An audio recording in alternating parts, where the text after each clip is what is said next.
नमस्कार. कनक कोशी न्यूज चॅनलमध्ये आपल्या सर्वांचे स्वागत आहे.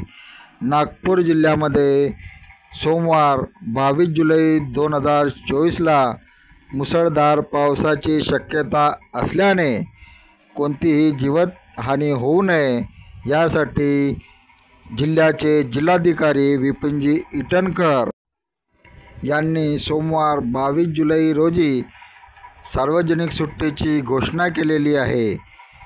ते आपत्ती व्यवस्थापन प्राधिकरणाचे अध्यक्ष आहेत. आपत्ती व्यवस्थापन कायदा 2005 संदर्भ 2 नुसार ते सार्वजनिक सुट्टीची घोषणा करू शकतात. त्या संदर्भात त्यांनी सोमवार 22 जुलै रोजी अतिपावसाची शक्यता असल्याने मुसळधार पावसाची शक्यता असल्याने त्यांनी अंगणवाडी, शाळा, माध्यमिक, उच्च माध्यमिक त्याचप्रमाणे महाविद्यालयांना सुट्टी घोषित केलेली आहे. धन्यवाद. आपण बघत होता कनक कोशी न्यूज चॅनल. कनक कोशी न्यूज चॅनलला सबस्क्राईब करा, लाईक करा.